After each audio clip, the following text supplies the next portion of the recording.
இந்த பிப்ரவரி ஃபன்னோட ஸ்டார்ட் பண்ணலாமா?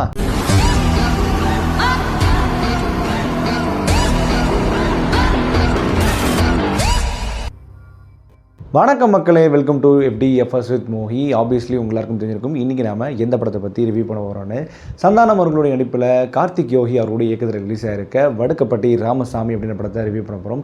இந்த படத்தை லீட் பண்ணியிருக்காங்க சந்தானம் அவர்கள், மேகா ஆகாஷ் அவர்கள் அண்ட் நிழல்கள் ரவி அவர் பண்ணியிருக்காங்க. அப்புறம் லொலுசபா குழு பண்ணியிருக்காங்க, மாறன், அப்புறம் முட்டராஜேந்திர அப்படின்னு சொல்லிட்டு ஏகப்பட்ட பேர் இந்த படம் ஃபுல்லாக முக்கியமான அங்கம் பண்ணியிருக்காங்க அப்படின்னு தான் சொல்லி ஆகணும். அண்ட் இட்ரிஸ் பிரசாந்த் கூட ஒரு ரோல் பண்ணியிருக்காரு, அப்புறம் ஜான் விஜய் பண்ணியிருக்காரு.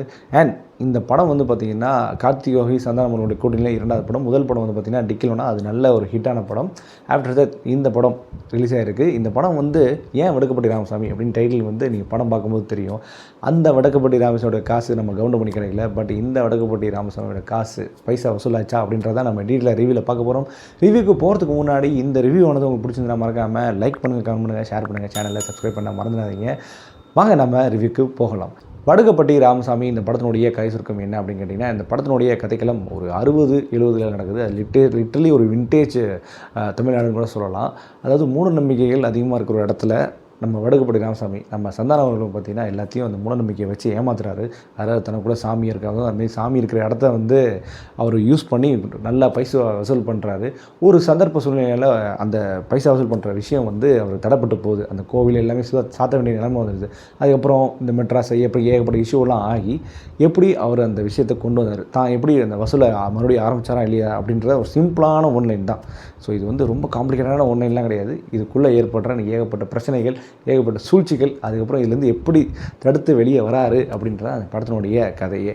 ஓகே, இந்த படத்தினுடைய பாசிட்டிவ் என்ன அப்படின்னு கேட்டிங்கன்னா, ஆஃப்டர் டிடி ரிட்டர்ன்ஸ், இப்போ ரீசெண்டாக சந்தானம் ரிலீஸ் பண்ண டிடி ரிட்டர்ன்ஸ்க்கு அப்புறம் இந்த படம் உங்களை வயிறு குழுக்க சிரிக்க வைக்கும். அதில் எந்த ஒரு டவுட்டுமே இல்லை. படம் ஃபுல்லாகவே ஃபன் ஃபீல்டான படம் தான்.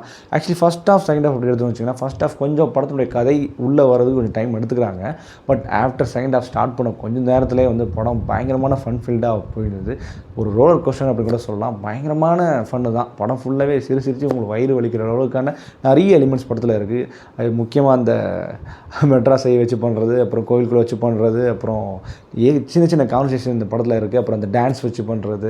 ஸோ இது மாதிரி இந்த ஏகப்பட்ட எலிமெண்ட்ஸ்லாம் அந்த படத்தில் இருக்குது. அந்த ஒவ்வொரு எலிமெண்ட்ஸும் நீங்கள் ஞாபகம் வச்சுக்கிட்டு கண்டிப்பாக அடுத்து கலாய்க்கிறதுக்கோ இல்லை இந்த மீம்ஸ் பரப்புறதுக்கோ இதெல்லாம் யூஸ் ஆகும். அந்த மாதிரியான படத்தில் ஏகப்பட்ட எலிமெண்ட்ஸ் இருக்குது. அண்ட் மோர் ஓவர் வந்து இந்த படத்தினுடைய அந்த காலகட்டம் எடுக்கப்பட்டது எனக்கு ரொம்ப பிடிச்சி. ஏன்னா இப்போ நீங்கள் ரீசெண்டாக இருக்கிற காலகட்டத்தில் இருந்துச்சிங்கன்னா அந்த மூட நம்பிக்கை அப்படின்லாம் கொஞ்சம் கம்மியாக இருக்குது. அண்ட் தென் இந்த நிறைய டெக்னாலஜி அப்படின்றனால படம் வந்து ரொம்ப டீட்டெயிலாக அந்த அப்ரோச்சில் இருக்கிறனால படத்தை ரொம்ப டீட்டெயிலாக காட்ட முடியாது. பட் இது 90s 70ன்றனால லிட்டரலி எனக்கு வந்து ஒரு முண்டாசுப்பட்டினம் படம் பார்த்த மாதிரி ஒரு ஃபீல் இருந்தது. முண்டாசுப்பட்டினம் வந்து ஒரு நல்ல ஒரு ஃபேண்டசி படம், நல்ல ஒரு காமெடி கலந்த படம். ஸோ அதே மாதிரி இந்த படம் வந்து ஒரு கற்பனைக்கு நிறைய விஷயங்கள் கற்பனைகளும் உண்டாக்கி ஒரு சில சின்ன சின்ன ட்ரூ இன்சிடென்ட்லாம் பேஸ் பண்ணி வச்சு இந்த படத்தை ரொம்பவே சுவாரஸ்யமாக கொண்டு போயிருக்கேன் அப்படின்னு தான் சொல்லணும். படத்தினுடைய கதை அம்சமும் சரி, அந்த ஸ்டோரி லைனும் சரி, ஸ்க்ரீன் பிளே நகர்த்து போட்டதும் சரி, படம் உங்களை கிரிப்பாக உட்கார வச்சுருது. முக்கியமாக இந்த காமெடி அப்படின்றது தான் இந்த படம் ஃபுல்லாக ஃபோக்கஸ் பண்ணியிருக்காங்க. அதுக்கான குழுக்களும் இருக்காங்க, அதுக்கான ஆளுங்களும் நல்லாவே ஒர்க் அவுட் பண்ணியிருக்காங்க அப்படின்னு தான் சொல்லி ஆகணும். அண்ட் படத்தோட சீன் ராடல் அவர்களுடைய பின்னணி இந்த படத்துக்கு மிகப்பெரிய கூடுதல் பலம் அப்படின்னு சொல்லலாம். சீன் ராடல் வந்து எப்படி முண்டாசு படத்துக்கு மியூசிக் போட்டு செமையாக அலப்பறை பண்ணாரோ அதே மாதிரி இங்கேயும் சரி பயங்கரமான ஒரு மியூசிக் கொடுத்துருக்காரு. அதுவும் காமெடி மியூசிக், அவருடைய காமிக்கல் வே ஆஃப் மியூசிக்கை வந்து நல்லாவே பாராட்டக்கூடியது அப்படின்னு தான் சொல்லி ஆகணும். அண்ட் படத்தினுடைய ஒவ்வொரு காமெடி ரிலாக்ஸும் கண்டிப்பாக உங்களால் மறக்க முடியாது. நீங்கள் வேணால் பாருங்கள், கண்டிப்பாக வயிறு குழுங்க அளவுக்கு சிரிக்கிற அளவுக்கு நிறைய விஷயங்கள் இருக்கும். ரொம்ப எக்ஸ்பெக்ட் பண்ணாமல் போய் படம் பார்த்தீங்கன்னா கண்டிப்பாக இது ஒரு நல்ல அப்ரோச்சாக இருக்கும்.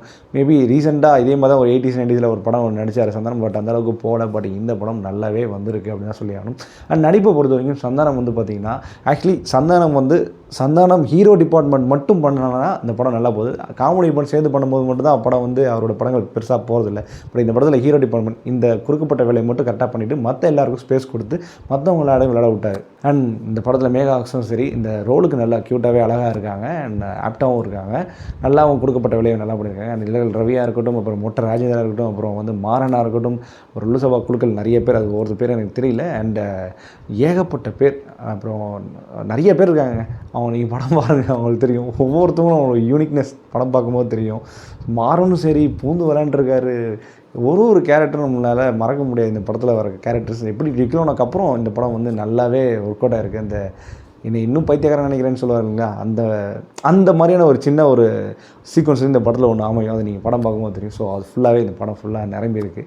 சரி இவ்வளோ பாசிட்டிவ் சொல்கிறேன், இந்த படத்தில் நெகட்டிவ் இல்லையா அப்படின்னு கேட்டிங்கன்னா, எனக்கு கொஞ்சம் ஃபஸ்ட் ஹாஃப் மட்டும் கொஞ்சம் ஸ்லோவாக போன மாதிரி ஒரு ஃபீல். இன்னும் கொஞ்சம் படத்தோட ஸ்டார்டிங்லேருந்து கொஞ்சம் பூஸ்டப் பண்ணியிருந்தா நல்ல ஒரு காமெடி படத்துக்கு வந்துட்டோம்டா அப்படின்ற ஒரு ஃபுல் ஃபீலோடு இறங்கியிருப்போம்.